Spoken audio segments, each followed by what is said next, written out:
I never really thought I would be considered a guy who could be leading an action movie, because I consider myself more of a silly man. But I do I do think that it has been immensely fun.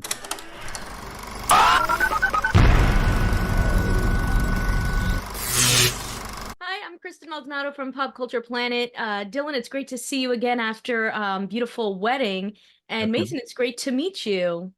I've heard such good things.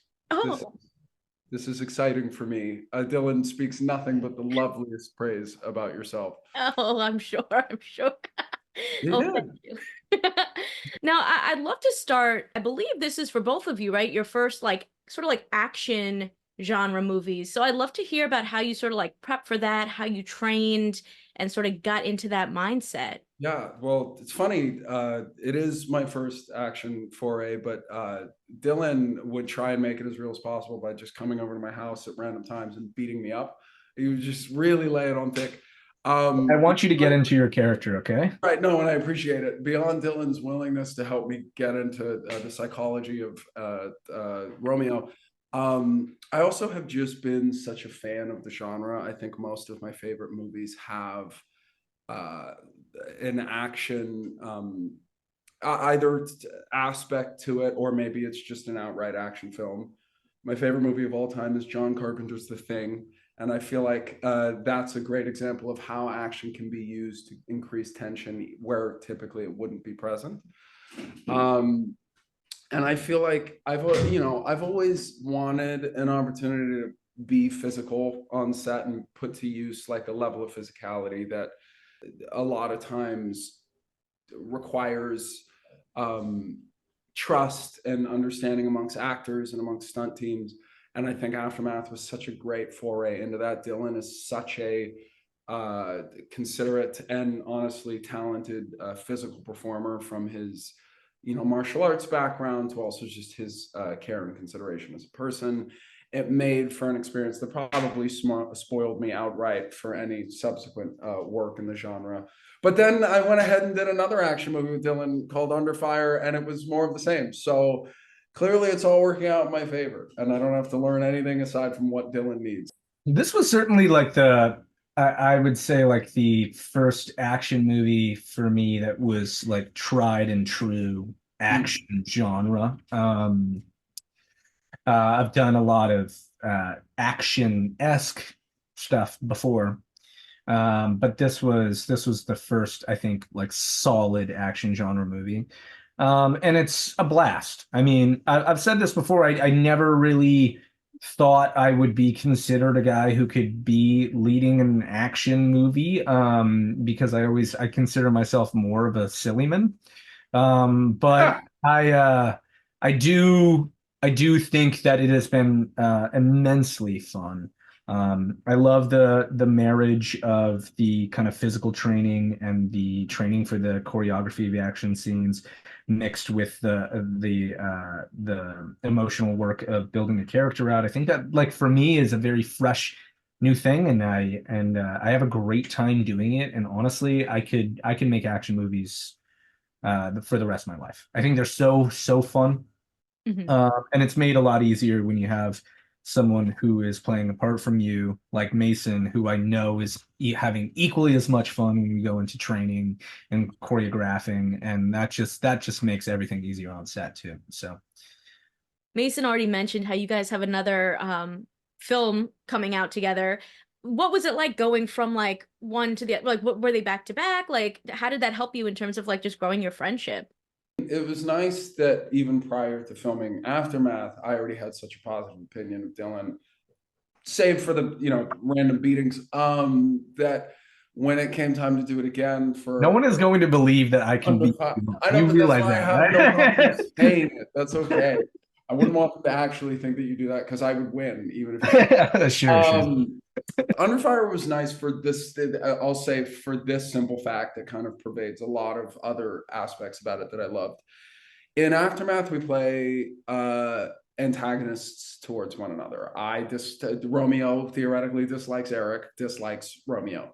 In Aftermath, the conceit of a buddy comedy with high octane action, I think made our dynamic on set more naturally positive. Like I was able to be loving both on and off set to my friend that I have nothing but the highest opinion of, which I think is also a fun dynamic present in Aftermath that I guess Under Fire just juxtaposes. But loving Dylan and thinking he's rad and then kicking the shit out of him on screen is cathartic and fun in a way that once that movie was done, I was like, all right, I'm excited to do a project where we get to be buddies and kind of bust each other for like being, for the dynamic present in that movie that we'll get into in whenever that's releasing, and hopefully we get to talk to you about it. But it's really nice. It's cathartic.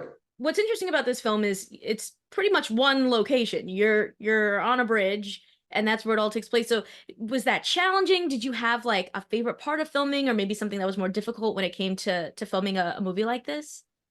Well, I will say so. We were originally planning on shooting this on location on the Tobin Bridge in Boston, and then we realized that this was an active transit point, and they said you can shoot here from the hours of 12 a.m. to 3:30 a.m. A day, which we realized for shooting a movie doesn't really work. So our immensely talented team rebuilt the entirety of the Tobin Bridge inside of an airplane hangar on the outskirts of Boston. And so we shot in this immensely interesting soundstage where they were doing what I still am enamored by are all the tricks to replicate making things look realistic. It's all of the kind of movie bells and whistles by them making a fake skyline out of a backlit cloth that they're cutting holes out of, or whether or not they're rebuilding an entire bridge and with each car in the right order, then flipping and reversing it. Those are the kind of things that I still think make the movie industry so intriguing to me. And I think it scratches the same itch I know I have and a lot of my friends have, which is like miniature model building stuff, like that kind of stuff. It's just so cool to see them do it on that scale. And so that was probably one of my favorite moments. But my actual favorite moment from shooting on stage was Mason and I's final kind of hand-to-hand fight scene. That was a lot of fun. And Patrick gave us a lot of leeway to improv during that and talk shit to each other as hero and villain during, which was a lot of fun. I always wonder, do you remember the choreography? I'd run through it in my head from time to time. I think this is from years of working on like a sitcom. I know what he's gonna say. I like the second a scene is done, I completely erases out of my memory to the point where this has happened before, where if we had to go back like an hour later, let's say, and they're like, "Hey, we actually missed this one beat. I have to relearn the entire scene over again." Wow, that's impressive. Yeah, I have to relearn the entire scene over again. Like I never did it to begin with. That's wild. And now, you mentioned Dylan like heroes versus villains, and so Mason, I wanted to ask you. I feel like we've known you playing a hero before in the Scream movies. What was it like tapping into that villain side? Really easy. It was really simple, if for no other reason. Evil guy. Then that I'm evil, and I know. What was it like to play villain? I think again, the most gratifying portion of this film was having the comfortability and understanding in Dylan as an actor that whatever I tried to do would be met with a level of understanding and competitive, like healthy competition from Dylan's portrayal of Eric, that I always felt like I could push the envelope as far as what villainy looks like to me. I say it all the time. Great artists steal, and a lot of my mannerisms in Aftermath I took from John Bernthal in The Walking Dead. There's a thing he does when he sits down where he hikes up his pants and then he like squats on his knees really coolly, and I do a lot of that in this movie. Yeah, I like how a lot of what a villain is the reappropriation of social inhibitions, and how your belief finally gets to take front seat to your actions rather than your justification for what's right. If that makes sense. Like a lot of what a villain, especially in an action movie, does is whatever he wants, do as thou will, if you're a Berserk fan.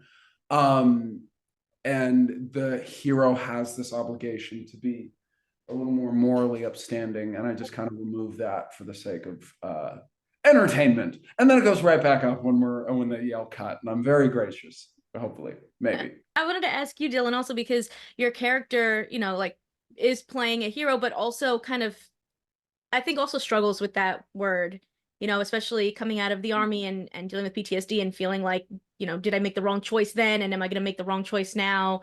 And I was wondering kind of your thoughts on that. I will say I don't think that Eric struggles with the fact that he made the wrong choice. I do think that he genuinely believes he made the right choice in saving that girl, or trying to. But the obviously the repercussions of what came after that is what he regrets. Yeah. Right. I think that in the event that there was a world which he could have saved that girl, he would do it 100 times. But being a younger man and not understanding that situation got him discharged.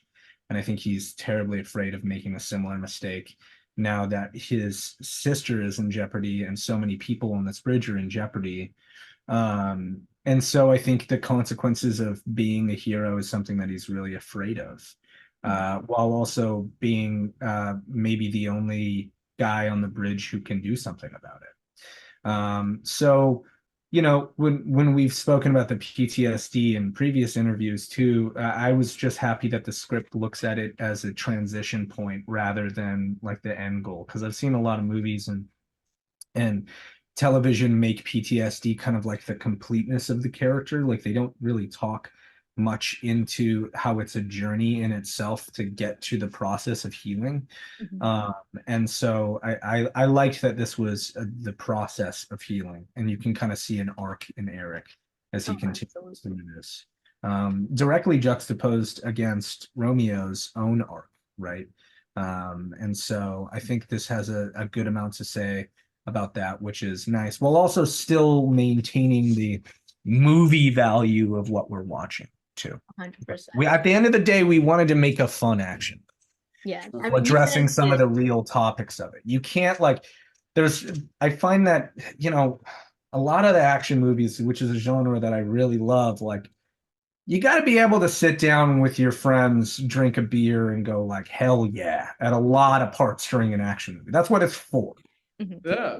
So that's weird. I really wanted to make a good rom-com, but that's fine. You were so close. You just misread. His name is Romeo, but it had nothing to do with Romeo. Nothing to do with it. Damn. You guys are too funny.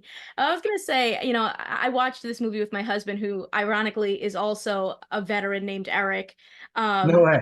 Yeah, so he was, really connecting with everything that was going on. And it's so funny because I feel like a lot of the guys that I know that are military guys, they somehow end up in these kinds of situations where they, they're in civilian situations, but like they're the only ones that could step in to help someone. Yeah, do something. Yeah, we had this crazy situation once where like one of our military friends like noticed a woman being attacked by her husband on the street, and then like we literally like all swooped in and saved her. And I was like, this doesn't happen to me on a normal basis, but I feel like when you're with a military guy, they have something in them that like they just see these things and they're ready to jump in and help people. And I'm like, well, they're so trained. They have a sixth sense for knowing when situations like that are happening and going down. I would imagine, like this is the benefit of being trained in that way. And we had a lot of former active service members on our set during the filming of this, and veterans as well. And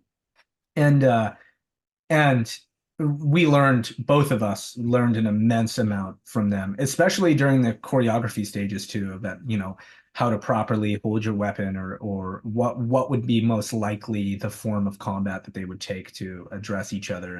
And it was very cool to learn from these very talented people. So That's something that only really the movie industry allows us to do, which is very cool. Yeah, yeah. Get into the mindset of all these different types of people. That's so awesome. Well, I want to thank you guys so much for your time. Congratulations. I'm excited for people to see this movie, and hopefully we'll chat again for the next one. All right. Yeah, Thank we you. better.